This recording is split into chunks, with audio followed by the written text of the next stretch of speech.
channel mix refers to the ratio in which we divide our resources among the different ways we can communicate about our product.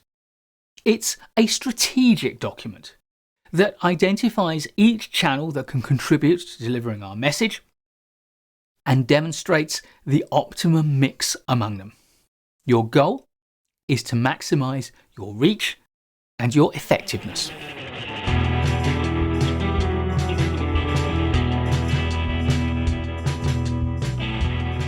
Within your channel mix, each channel of communication is going to serve a different function.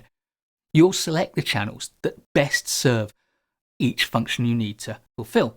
So, for example, one channel may be ideal for raising awareness of potential customers who don't know your product set well, whilst another channel might be ideal for building and maintaining loyalty among existing customers. So you'll need to create a channel mix strategy that will ensure your messages reach your ideal customers in the most effective way. It needs to set out the blend of channels that you're going to use, what messages you'll use for each channel, and what audience each message will address, how your campaigns will combine channels to build into a total campaign, and your budget for each channel. Your purpose is to ensure that your messages appear in the right place, at the right time, to reach the right audience. Here's a basic 8-step process for building your channel mix plan. First, you need to assess the available channels. What channels does your target audience engage with?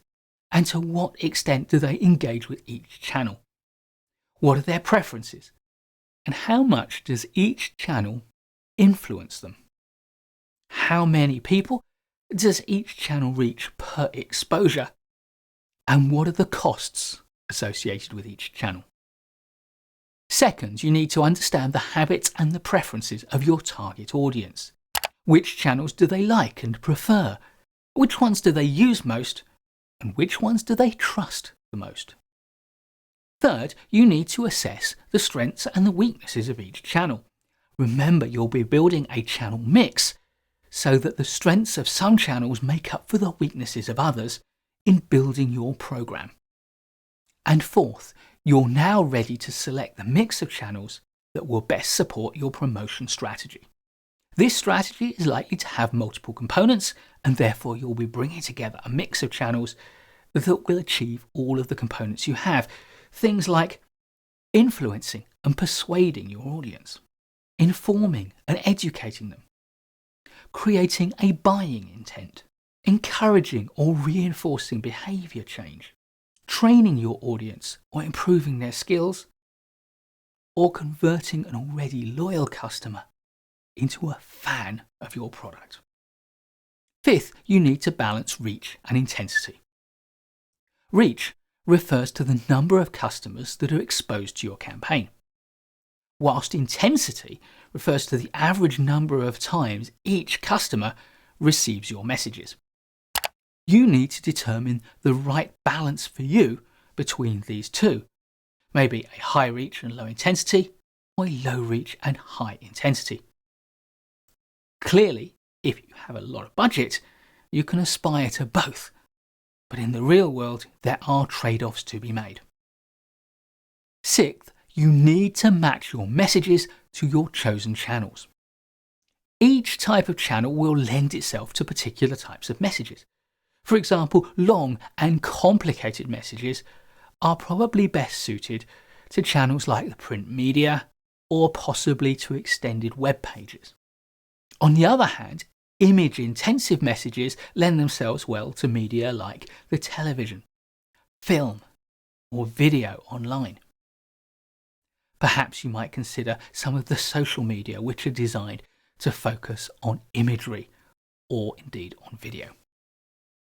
Steps 1 to 6 will lead you to a decision about which channels to use and in which proportion. So step 7 is to finalize your channel mix. Document this and alongside it indicate how each channel and the messages it will carry will contribute to your overall campaign And then at step 8, you're going to put together a channel mix plan. You need to think about timing and frequency, and from that, put together a schedule. And from that, you can start to develop a budget, allocating financial resources to each component of your channel mix. You'll also need to document how you're going to manage your program and deliver it effectively. And finally, how are you going to monitor your program and assess its effectiveness? And once all of this is done, you'll need to take your channel mix plan and get it signed off, ready to implement. Please do give us a like if you've learned from this video. I'll be creating loads more great management courses content for you, so please do subscribe to the channel and hit the notification bell so you don't miss any of it. I look forward to seeing you in the next video, and in the meantime, keep learning.